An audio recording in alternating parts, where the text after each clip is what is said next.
My guest today is Gareth Soloway of InTheMoneyStocks.com. Now, I don't have a ton of traders on this show because I'm a longer-term value investor. But over the last 4 years, I've had Gareth on a bunch because his timing is consistently very, very good. So today, we get into a handful of things, including his outlook for the broad equities market in 2023 and the balance of this decade. Spoiler alert, it's not good. Then we get into where will cash go instead? If not back into the game on growth stocks, equity plays, where is cash going to go instead? So fun conversation with Gareth. I hope you enjoy this. Right beneath this piece of content, there's a link where you can subscribe to my weekly newsletter. I publish every Sunday. I love writing it. Would love to have you join the team. Do it. Do yourself a favor in 2023. Subscribe to my newsletter and join the team. It's super fun. Here's Gareth Soloway. Enjoy. All right, welcome back to the Jay Martin Show, and I'm joined once again by Gareth Soloway. Gareth, it's great to see you again. Hey, great to see you, Jay. Happy New Year. Happy New Year. Happy New Year. And I'm excited to jump in because, as I was just saying, this is my first interview since December 22nd, so we're back in the saddle. Tons to talk about. Right before I hit record, I asked you what you were excited about for 2023, and right away you were like, I expect this year to be more volatile than 22. And then you got into a bunch of reasons why. So let's start with that. 23 is going to be more volatile than 22. What are you looking at? Yeah, so I think the first thing we have to recognize is that this will be the year, and probably in the first quarter, where the Fed stops raising rates. No one should expect them to cut rates. They're going to be very, very hesitant to do so because inflation is still well above that 2% level. But at least the markets will get jittery and excited for that aspect. And I think that'll be a short-term catalyst if we get that word from the Fed that they're finally done raising. The next thing that I think is going to be a tremendous kind of shock to the market is that we are going to slip into a recession in 2023, and it's going to actually turn out to be a very rough recession, right? We obviously know that past recessions since 2009, the Fed has come out, printed money. They can't do it this year. So there's going to be a point later this year, probably in the third quarter or fourth quarter, where the market and investors are going to say, uh-oh, if the Fed won't save us, how do we get out of this recession? We don't know how. We don't know. We're like it's like the parent and the child. The parent always saves the kids. When the parent leaves, what happens to the market here? So I think that's going to be key. I think this is the year where the S&P actually dips and takes out, not only hits the pre-COVID high, but actually retraces to a key trend line. I'm going to show my chart right here because I think it's really worth taking a look. So this is my S&P 500 chart. Today, we are seeing a nice little down day. There is a bearish pattern formation here, so that does dictate further downside over the next week or two. But really what I'm expecting is a move probably within the January or February month to 3,400 on the S&P. And then obviously after that gets a bounce, you'll be looking at this long-term trend line. Take a look at this trend line. It goes all the way back to 2009. Connects through these lows. Here was your COVID pierce. That just panic was just insane there. But this is probably where we're headed. So we're looking at a 3,000, at least I'm looking at a $3,000 target on the S&P 500 this year alone in 2023. And then let's not forget about crypto. I mean, crypto probably bottoms this year, but it's going to be a very volatile yield. You're going to have some pops in crypto. You're going to have some dips. You will probably hear about regulation in 2023 as well. And I think that's going to really send the market into kind of a tizzy in the near term. So for anybody who's just listening, we were just looking at a S&P chart dating back to 2009, which is, as we know, just an extended bull market cycle with a variety of corrections. When you look back in hindsight, no real bear markets. And you're expecting the early quarter, Q1, Q2 of this year, Gareth, to drop down to 3,000 on the S&P. Yeah, I think probably not in Q1, but I think Q2 to maybe mid-year, early Q3. I think that's where it's headed. Yeah. And then I ultimately think we'll probably end up in a period where we're below trend, right? So if you think about it, there's a name for the line, which is a trend line, which tells you where the trend has been. And we've been above the line for such a long time, ever since 2009, when the Fed started printing money. And so the idea is that if you're above for a long period of time, it makes sense that you could be below to even it out and be below for a significant amount of time. So even though for my year target, I'm kind of looking at that 3,000 level, I think over the longer term, the next couple years, we actually could go below that level. It could be a pretty nasty. For the next couple of years. Okay, that's interesting. I want to stick with that because whenever I speak to generalist retail investors, when I walk through that concept, I just get a look of disbelief. Like, give me a break. right? Like, come on, we know what happens here. I mean, really, we just looked at the chart that proves them correct in hindsight, Right. right? That's right. And so you're saying the game has changed though, right? Like I know a Yeah. lot of people that are expecting whether or not rates drop, maybe they just stop raising as you said, but that would be enough to turn the game back on for those broad market equity investors. And you're saying no way. That's what I'm hearing. Yeah, I can't imagine that happening without inflation coming material.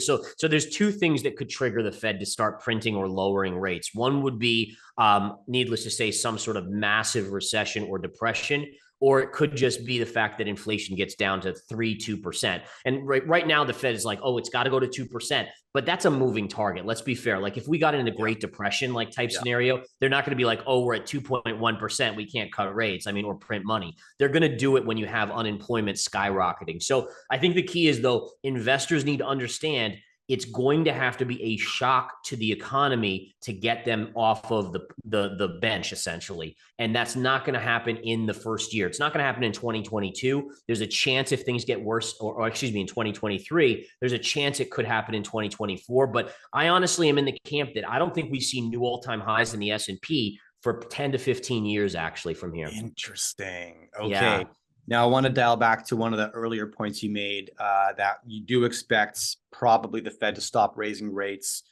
And this is going to create some kind of a false start. It's sort of, I'm paraphrasing here, but, investors would expect exactly what we were just talking about, that, the game's back on, right? And there's going to be a bit of a false start, pent-up demand for some bullish sentiment to be released into the marketplace, but this is going to be short-lived. And that's what you're expecting to see back in that like Q2. Well, you can speculate on timing if you want to, but let's just say 2023.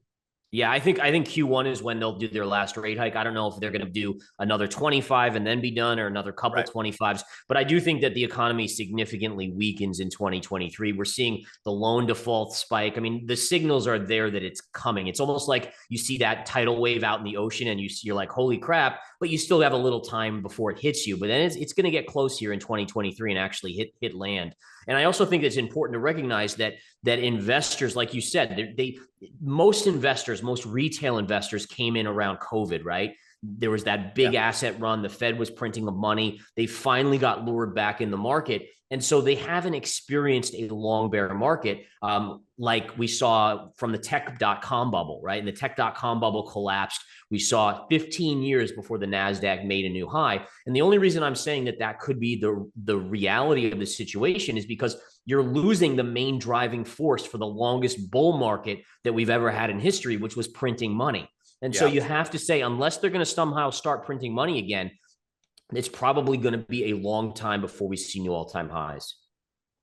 Okay, now, how would you relate that to the crypto market, Gareth? Because the further we go down this path, the more it looks like this is just correlated to the S&P, right? Initially, we thought this might be the opposite, right? Somewhat of a safe haven, uncorrelated asset class.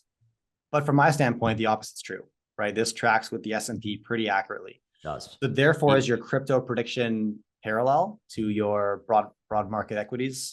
So it's parallel, and then I think you're going to see an inversion of it, meaning that right now there's no doubt about it. Like today, a great example: early stock market was soaring in the pre-market in the early portion. Bitcoin was trading nicely higher, and then as soon as the stock market started to sell, Bitcoin started to sell as well. So that's going to continue. The kicker for me is that I do think we have an inversion coming, where all of a sudden Bitcoin starts to take on more of a safety asset. So as you slip into recession, stocks by default will have less consumers buying their product, and their earnings are going to continue to drop. Now, fund managers are going to have to say, listen, I have to stay invested. So where do I go? Well, right now, they're not going near crypto. FTX screwed any chance of that, frankly, in the near term.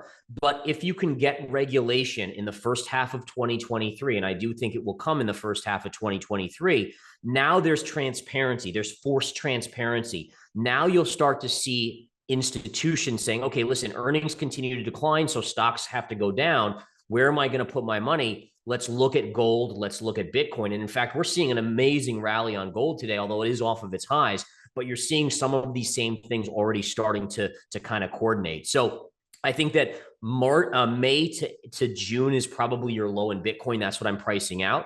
And then I think it starts to slowly take on a kind of a hedge against global fear and panic and recession. Now, longer term, would you expect the Bitcoin price to follow the 4-year cycle that it's been following for the previous 12 Yeah. years? What do you think? Yeah, so this is like, I mean, it's such a hard question to answer because the fundamental factor of Bitcoin was it started in 2009, which was when the Fed started quantitative easing. And so we're in this period now of where you don't have quantitative easing, which has been arguably one of the biggest factors in the bull run in Bitcoin, right? It means the reason why Bitcoin came into existence to offset the printing of money. Now, I do think that eventually it does kind of go in that vicinity, but I think at this stage, the question is, does that 4-year cycle become elongated in the near term because you don't have the printing of money? And I kind of do think it will. I honestly think that this bear market, it won't be a ton longer, but I think it stretches closer to the next halving in Bitcoin than it normally does. We actually need to have a damn good recession.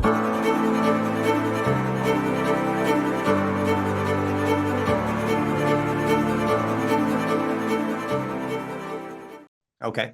So let's dive into 2023 for a minute here. So, you've said some really interesting things. And I just want to pull up a quote I was looking for here as you were chatting. I don't even know who to attribute this to, but I stumbled onto it reading something this week. The top 3 investing skills are patience, temperament, and having your career coincide with a 30-year uninterrupted decline in interest rates, right? Yeah. Now, it's a lot of truth to that, right? I mean, time and place are very, very important. So if that game is over, right? Like, where does money go next, right? Think about 2023. Here's a question I'm trying to answer, right? The last 2 years, we saw this flood to US dollars, right? Safe haven stability that the US dollars provided. But as of November, a few months ago, investors started jumping ship because that trade got pretty overcrowded, a little bit frothy, right? Which is the end. It's not what you want in a safe haven asset. So where are those dollars going? Like, what do you think? Where's the puck going then, Gareth? Not the equities market, back to US dollars, over to gold, not crypto. What do you think?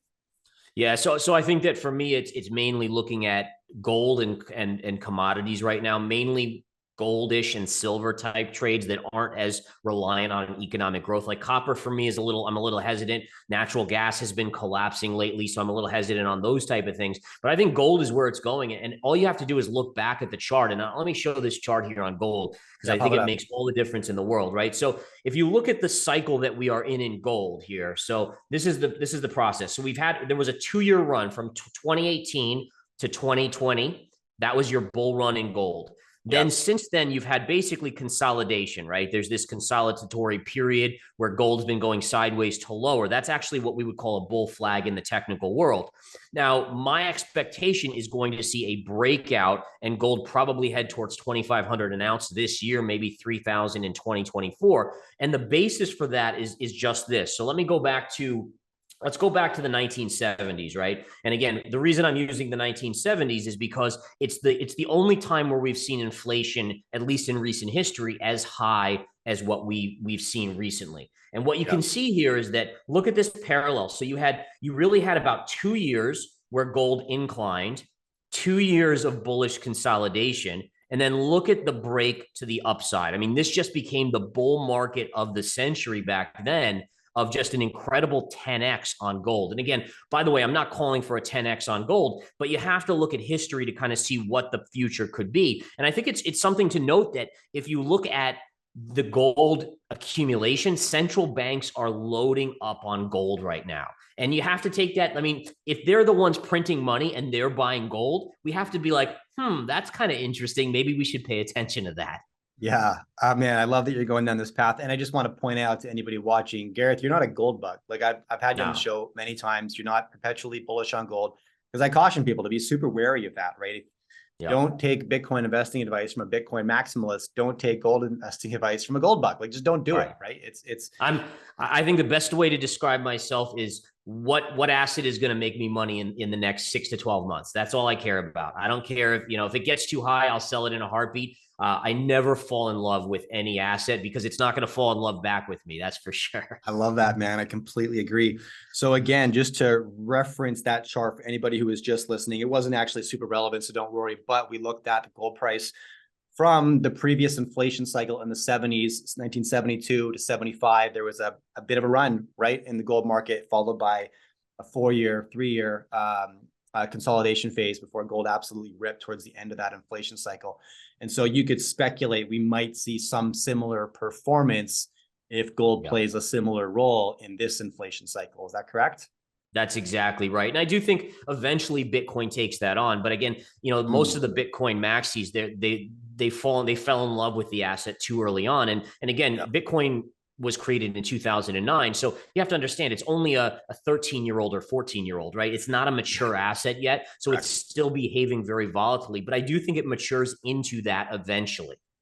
Yeah, I could see that. Now, what okay, so oh man, you said something super interesting to me, and now it's falling. Okay, central bank gold buying. There it is. That's what I want to follow up on. So I'm asking myself the same question. All right, I see the numbers, like record rate of acquisition from central banks surpassing anything we've seen in over half a century. So the more important questions are why, but even more significantly, what happens next, right? And you pointed out these are the organizations that are printing the dollars, and they're also the ones stocking up on physical metal.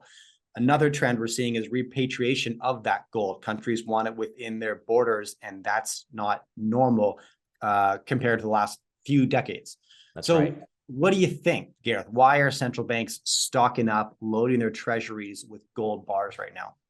Well, I think there's a lot of things that are playing into it, but I think you can look at what happened with Russia in terms of their invasion and how the SWIFT system was used in many ways as a weapon. I think the Chinese are very aware that the dollar is the reserve currency of the world. The Chinese are being careful and understanding that eventually the dollar may not be that reserve currency. And I think every central bank understands that they've been printing money recklessly, and these guys, they do it because I think there's a short-term benefit, meaning politically, and they have to, people are hurting, so they want to get people out of poverty and so forth.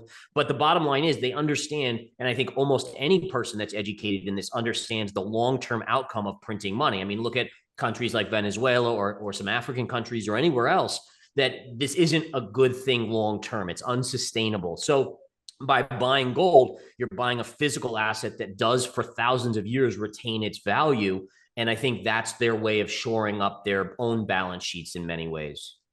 Yeah. Okay. Now, what are your thoughts on China's reopening? Let's stick with that for a minute. I think there's a lot of commodities investors expecting a bit of a rush to occur with that.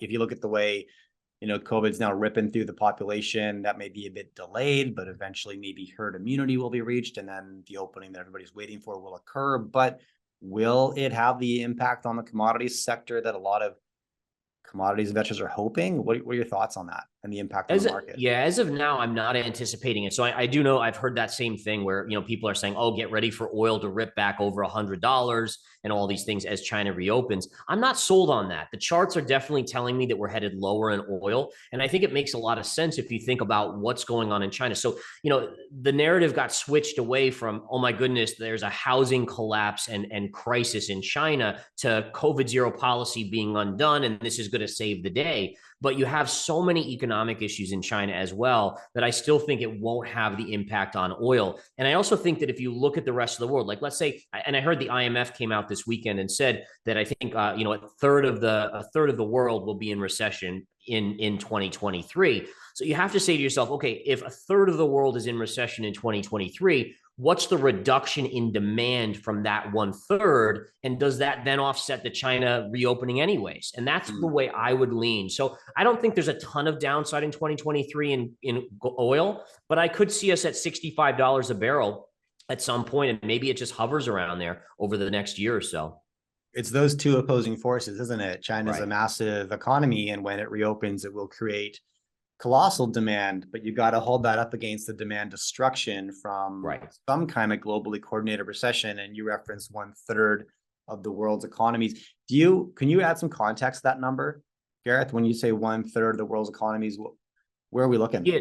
So from what I read in the article from the IMF, or the statement from the IMF, they were talking about, advanced economies. So you're talking about, including Europe and the UK and Asia and the main Asian countries and so forth. So they're not talking about, some little tiny country in the middle of the ocean. They're talking about major economies that are 1/3 would be in recession. And again, I think the US is in that group.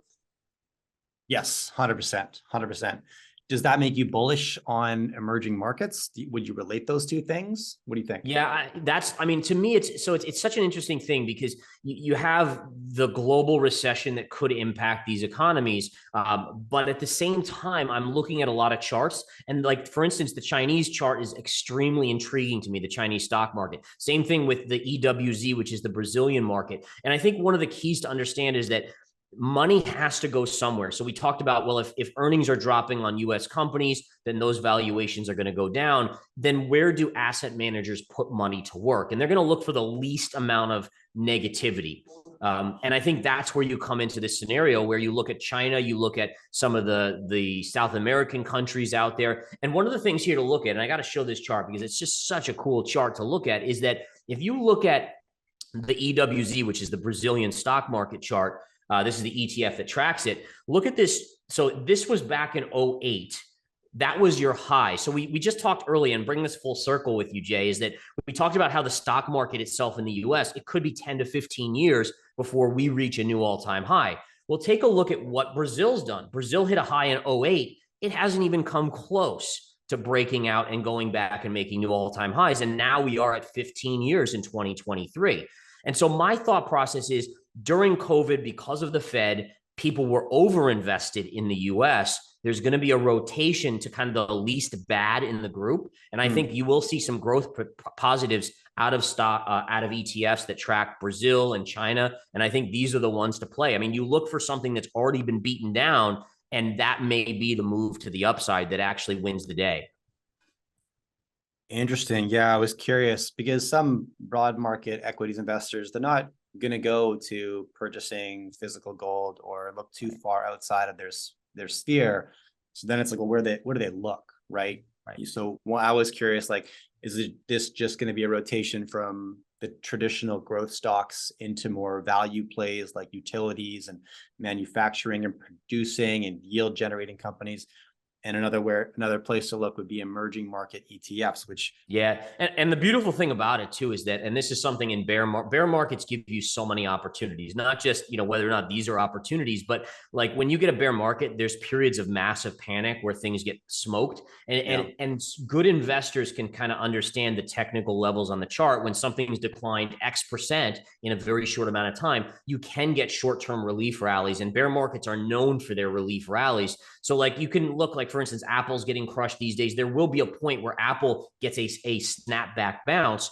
And again, it's a little bit more on the trading side of things that I do, but there's like always good opportunities. You just have to be patient and find the levels. So talk to me about your portfolio plans for 2023. Where are you allocating cash? Where are you considering allocating cash, et cetera? Yeah, so for me in my portfolio, what I'm really looking to do here is pick up some of these like EWZs on China. China has ripped recently, so there's no way I'm going back into that in the near term. But when it does pull back, I will be a buyer of pullbacks there. And then also gold miners, I think, do very, very well in 2023. So those are some other areas. And then there will be a point where I do think, things with exposure to cryptocurrencies start to become better. Coinbase has been absolutely trounced. It's actually starting to look semi-interesting down here, even though I don't think Bitcoin's quite bottomed. But there are some things where you can, for me, I start nibbling, right? I'm a nibbler. I don't go all in at one time. I kind of dollar cost average slowly on very, very good levels. Okay, got it. And you touched very briefly on probably the incoming regulation that's going to hit the crypto market. I think you're right. It's funny, when the FTX blow up occurred, I saw a lot of finger pointing going on, and it was mainly pointing at the media for not getting on top of this and outing SBF for what was going on. I saw a lot of finger pointing at the regulators for not, again, keeping investors safe. What I didn't see was a lot of just honestly ownership by the investors who said, look, turns out we did zero diligence and got burned. Like, how about that as a start, But I never saw that conversation occur, and I don't think it's going to. I think instead it's just going to go straight to, we need more regulation to protect investors from themselves, right? Right. And I think you're right on that. Listen, no one likes to admit they've made an error, but anytime you have your money and you're making a decision to buy or sell a stock or a crypto, the onus is on that individual. You know, when I screw up, and I have plenty of screw ups trading, right? It's not like I'm not going to be like, oh, my cat walked across my screen and messed me up. You know, it's like, dude, I made that physical choice to click the button, and I got to live by it. So I think that's true, but in knowing how the world works, that's somewhat of the harder thing to come by. There are some investors that actually own up, absolutely, but there are others that it's much easier to blame someone else, right? Always. Okay. Everybody needs to read a little bit more Jocko Willink, Extreme Ownership. And one of the things too, Jay, is like there's nothing wrong with taking a risk. Like you know, I was talking in a few recent interviews about like Solana. Solana was trading at $8, and I got on interviews and I was like, listen, you know, Solana, it could go to zero, but if it survives this fear from FTX and what they're going to unload, it could also go back to 50. So, you know, if you're going to buy Solana, number one, you do with a very small amount of money. And number two, you have to go in saying, listen, my down case is an $8 or $9 loss, but my upside is $50 or $100. And you have to be okay getting into those trades. So I think, you know, it's all about risk reward analysis. I like that. Gareth, look, it's always fun having you on the show. Super engaging conversation. I got a ton out of it. I know my audience will too. I want to point people to your platforms. Where can we find more of what you do? Twitter's awesome, folks, at Gareth Soloway, basically at my first last name. And then if you're interested in crypto trading, I do it at verifiedinvestingcrypto.com, and inthemoneystocks.com is where I do stock trading. So come check me out. And Jay, it's always a pleasure, man. We always have great discussions. We actually need to have a damn good recession. The Russian economy is a gas station run by the mafia. $41 trillion has been created out of nothing. There's a stranglehold in China on most of these resources. The outlook and fundamentals for the metals remains very, very strong.